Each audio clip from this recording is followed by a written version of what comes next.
Hey guys, and welcome back to this video. We're talking about 2022 Foundation Tier, Paper 1, Question 12. The table gives information about the number of gold stars won by each of 25 students in Class 7T last week. These are the number of gold stars. This is the number of students. So each gold star, we have the frequency of this or these students. So these are 25 students. That means this is the frequency. And this is the data, which is number of gold stars. First, we're going to work out the mean number of gold stars. So we need to find the mean of the gold stars. Okay. So here, let's do this. Yeah. Okay. So how do we find the mean when we have this table of data? First, we sometimes have it as one number like this. It means we don't have to find the midpoint. The midpoint is already written for us, so we don't have to find the midpoint. But if we have classes here, it means we have to find the midpoint by adding the data and dividing by 2. But now we already have the midpoint, so we just have to multiply the data or the midpoint by the frequency. So we multiply here, multiply, multiply, multiply, and multiply. Okay. So let's multiply together. 0 times 6 equals 0 here. And then 1 times 5 equals 5. 2 times 4 equals 8. 3 times 7 equals 21. And then 4 times 3 equals 12. So after we multiply, we're going to add the numbers that we got from multiplication. So we add all of these together like this. So 0 plus 5 is 5. 5 plus 8 is 13. 13, 34. So let's use a calculator here. So 13 plus 21 plus 12. And the final answer for addition is going to be 46. 46. So after we add them together, we get 46. Now we take the 46 and divide it by the total number of students or frequencies, which is 25. So we divide the 46 by 25 like this. Let's do a division for a line, like this. And we will get the number, which is the mean. So 46 divide 25, and the answer is 1.84. 1.84. As I said before, the mean number should be in between of these numbers. So it's 1.84, it's in between here. It means the answer is correct. And this is how you find the mean. So you multiply the frequency by the midpoint, and then you add all of them and divide by the total number of frequencies to get the mean number, okay? Now let's move on to the next question. Here, question B. A student in class 8R is to be chosen at random. The probability that the student won at least one gold star last week is 0.39. Work out the probability that the student did not win at least one gold star last week.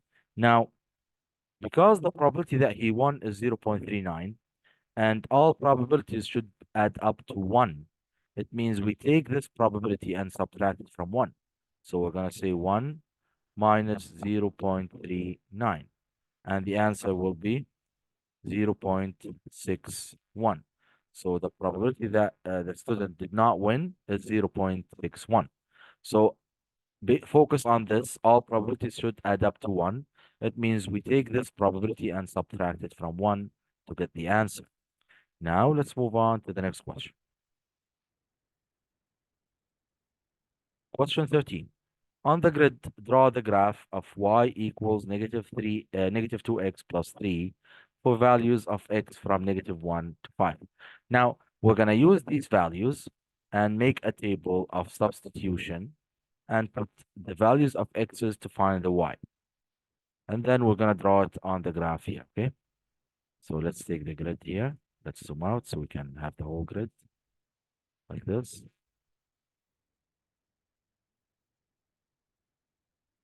Let's put it here. I think yes, it's okay. Yeah? Let's see now. Okay. So let's take the equation first. Our equation is negative 2x plus 3. So let's do it here. First, let's cover. You have to do a table so you can use it. Yes. So let's write the equation here. Y equals negative 2x plus 3. Put here. Now let's go down. Now the values from negative 1 to 5. And it's a straight line, so we can use two values. So from negative 1 to 5, okay? So here we're going to make a table with these values from negative 1 to 5. Let's do it here. And we make a line to split them into x's and y's. And it's from negative 1 to 5. So this is xy, negative 1, uh, 0, 1, 2, 3, 4, 5. Now let's write it here. This is the x, this is y. Now the values from negative 1, negative 1, 0, okay, 1, 2, 3, 4, 5. Now you can use two values to find the straight line because it's easy to draw a straight line with 2 points. Now we're gonna take these values, or you can skip values. You don't have to do all values. You can say negative 1, 1, 3, and 5. So these ones in the middle, I can skip them. I don't have to use them like this. I can do the negative 1, 1, 3, and 5 like this because it's a straight line and it's easy to draw. Okay. Now, what am I going to do? I'm going to take the values of x, the ones I have, and substitute them in the equation. So I'm going to take this value, substitute it here, do the calculation, and find the value of y and put it here. Now, when you substitute, you have to use brackets. So it's going to be like this, negative 2, and then you put brackets like this, so you don't have any mistakes, and then plus 3. Now, in the calculator, do it like this, and then take negative 1, put it here, and push equals.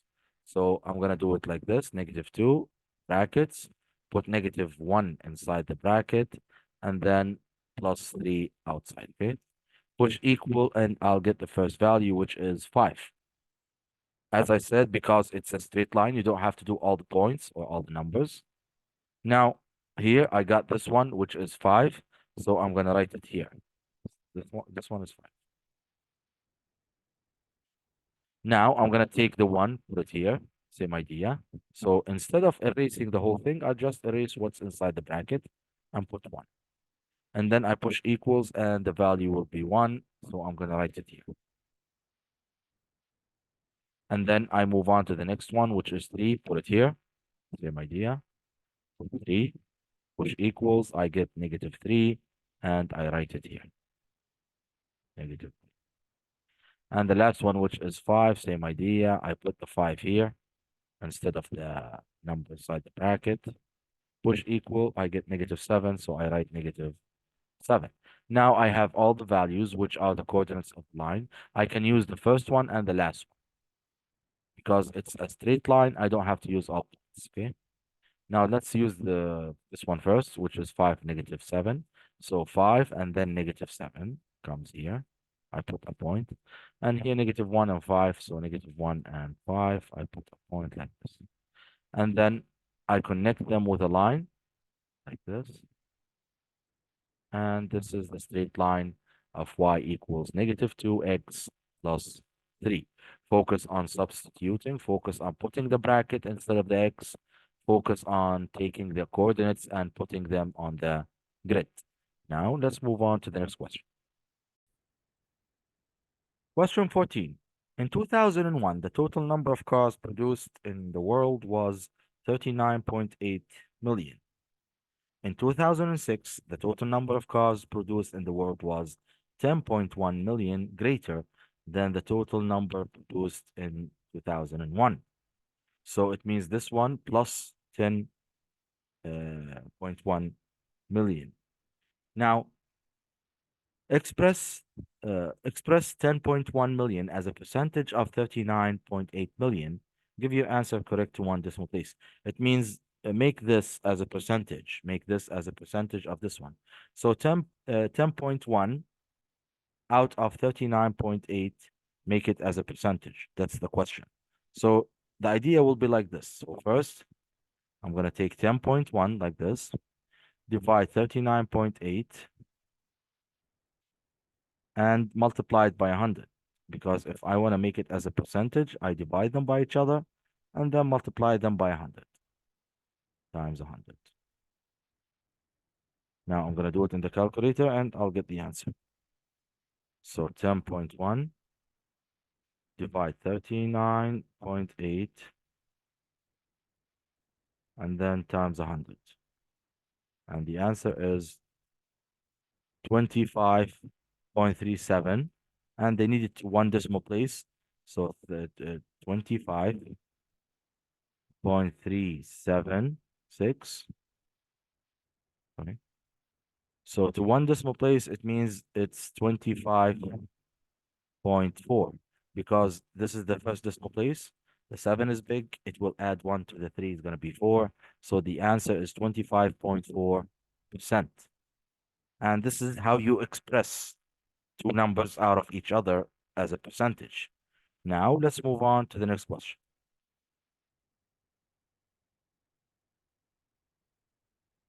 In 2011, the total number of cars produced in the world was 59.9 million.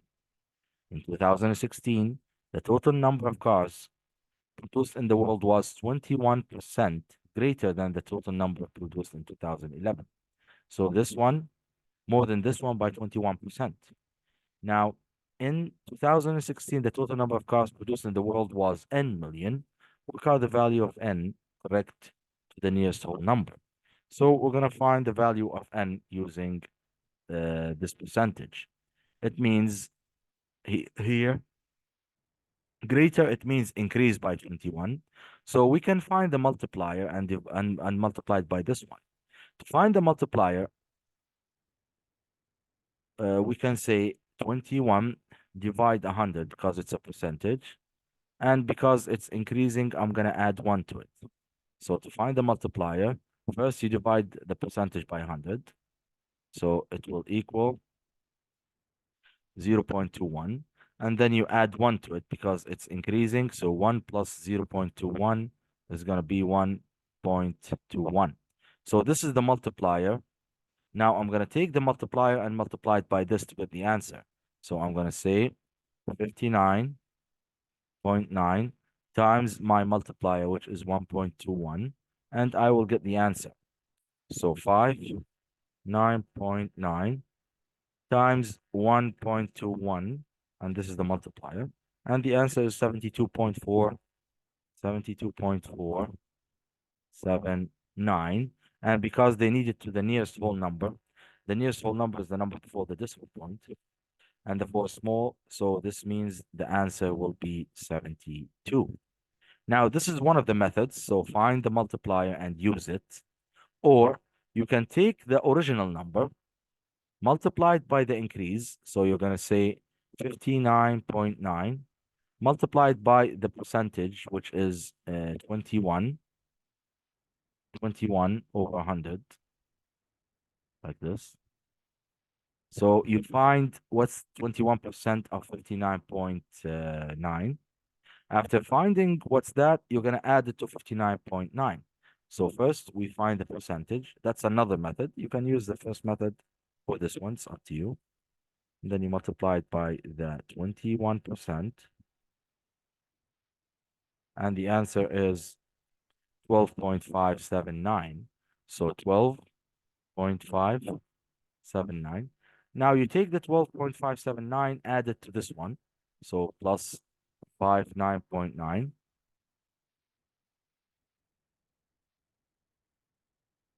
plus 59.9, and it will give you the same answer, which is 72.479.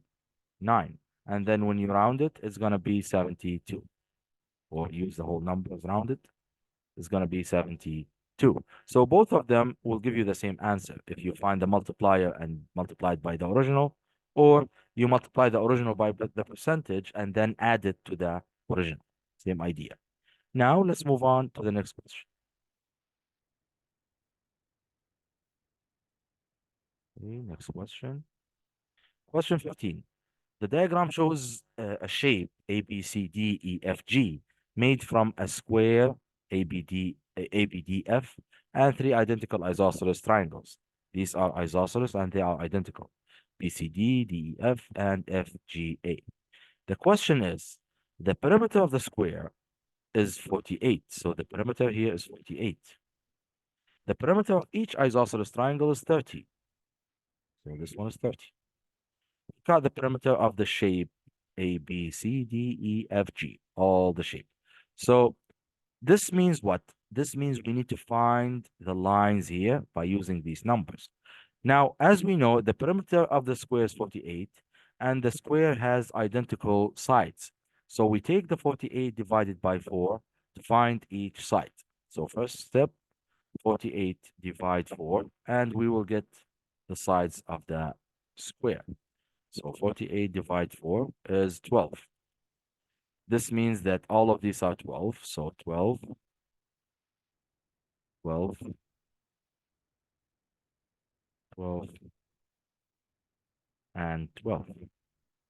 And remember, perimeter means the outside of the shape. Now, the perimeter of each isosceles triangle is 30. So all of this is 30. And we already know that this one is 12. And this is isosceles. It means both lines here are the same, this and this. So this means I just subtract 12 from 30 and then divide it by 2. So I'm going to say 30 minus 12 equals 18. And then I'm going to take the 18 divided by 2 and I will get 9. So all of them are 9. So these lines are 9. So I'm going to write 9 here, 9 here. As we said, they're identical. 9 here, 9 here, 9, and 9.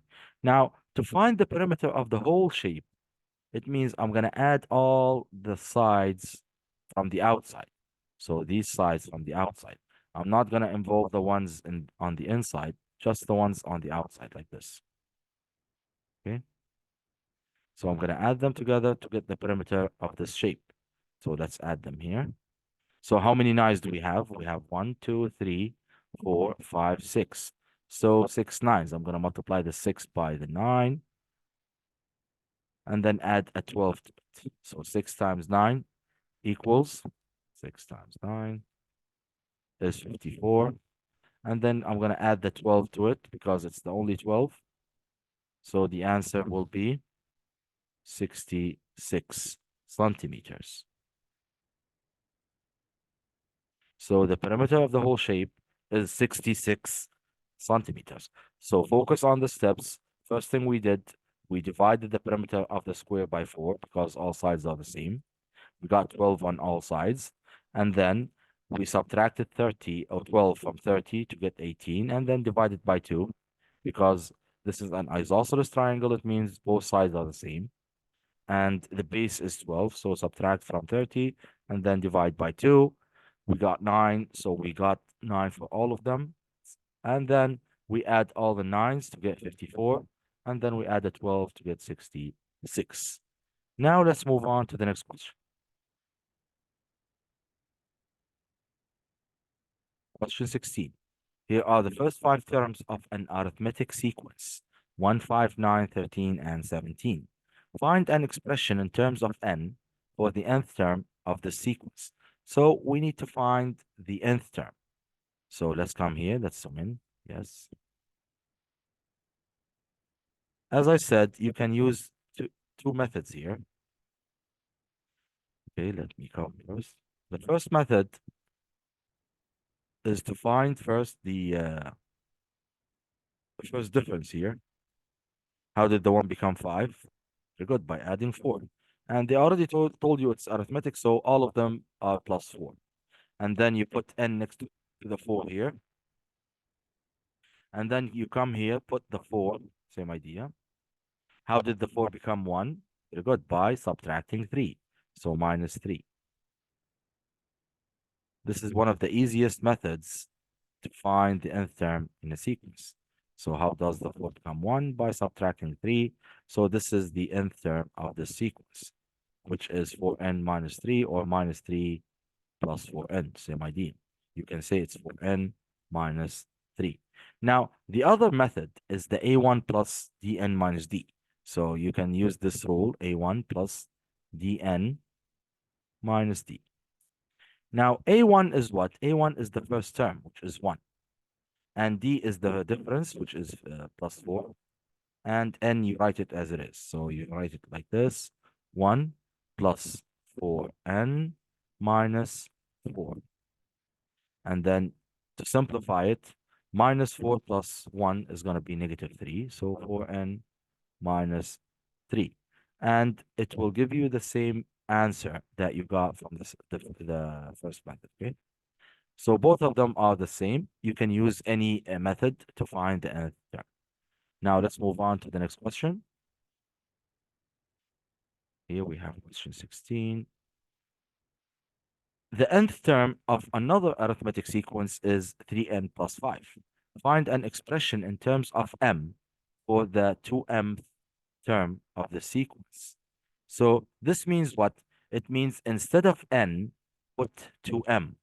This is the meaning of this question. So instead of m, just put 2m. So now it's a substitution question because this is the nth term. So instead of n, put 2m. So now I'm going to write it like this, 3.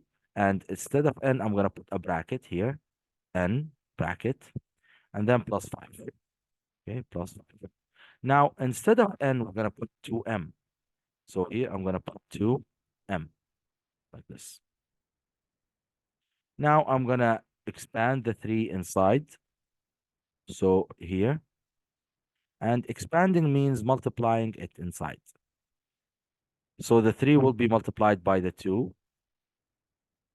And because the 2 is already multiplied by the m, so you don't have to multiply it again, only one time. So it's going to be 6m plus 5. And this is the expression that they need. So you just write it like this, 6m plus 5. Now let's move on to the next question.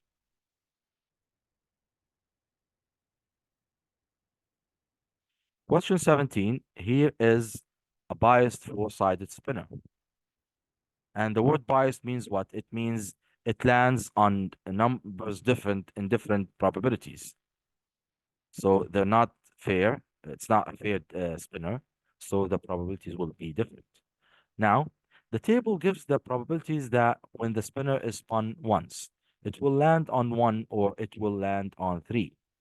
Here, 1 is 0.26, 3 is 0.18. The probability that the spinner will land on 2 is equal to the probability that the spinner will land on 4. So this and this are equal. Ravina is going to spin the spinner a number of times. Ravina works out that an estimate for the number of times the spinner will land on 3 is 45. Work out an estimate for the number of times the spinner will land on 4. So if 3 is 45, okay, if 3 is 45, now work out the estimate for the numbers for 4, okay?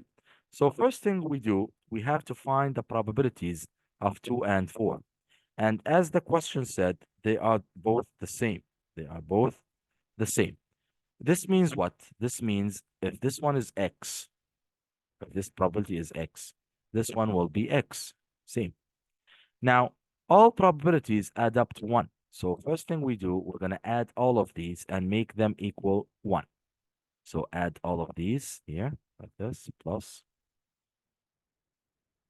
here, plus, and then make them equal to 1. So let's add them together. So we're going to add all of these and then make them equal to 1. We have two x's. It means 2x plus 0.26 0.26 plus 0.18 equals 1. Now, let's add these. So 2x plus 0.26 and 0.18, 18 plus 0.26, which will be 0.44 equals 1. And then we take 0.44 to the other side by subtraction. So 2x equals 1 minus 0.44. And then 2x equals 1 minus 0.44 will be 0.56. Let's take it up a little bit. And then we divide by 2. So we're going to take the 2 by the other, to the other side by dividing, like this. Focus on the steps of algebra because they are very important. Take the 2 here by dividing. So x will equal, let's put it here, x will equal 0.56 divided by 2. So x will equal, let's divide it here, 0.56 divided 2 will give me 0.28. So 0.28, okay?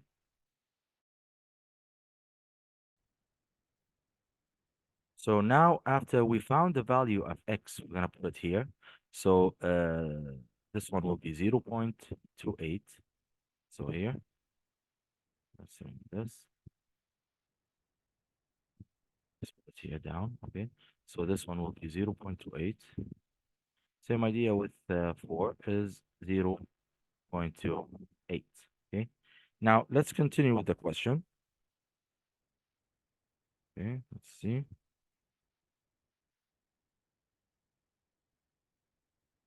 So here, as we said, Ravina works out that an estimate for the number of times the spinner will land on 3 is 45.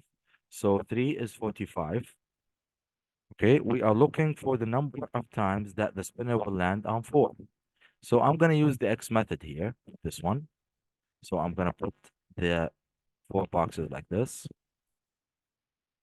Okay, here and here, 4 boxes. Now I know that the 3, let me put it here. The probability of 3 is 0.18. So this is for 3. And this one is for 4. Okay. So the probability of 3 is 0.18. I'll put the probability here, 0.18. And now I know that the probability for 4 is 0.28. So I'm going to put it here, 0.28. Now, landing on 3 is 45. So I'm going to put it under here. So this one is 45. And we are looking for the number of times that it will land on 4. So it means I'm going to do the same thing using the X method like this. So I'm going to use the X method here, like this, and like this, to find the answer, okay? To find the answer of this question. So first, I'm going to multiply 45 by 0.28, and then divide it by 0.18, and I will get the answer for the question, which is 70. So the times of landing on 4 will be 70, and this is how you answer a question like this. So focus on the steps. First, we found these probabilities first, in which we said that these two are the same. So if this is X, it means this one is X. And then we added all of these to make them equal to 1, and we found the value of X. After finding the value of X, we put it here, and then we used the rest of the question. The probability of getting 3 is 0.18, and the number of times will be 45. We put it here. And then they're asking for the times that it will land on 4. So I took the probability of 4 here, and we multiplied this by this, and then divided by this one to get 70. And this is how you answer a question like this. Now let's move on to the next question.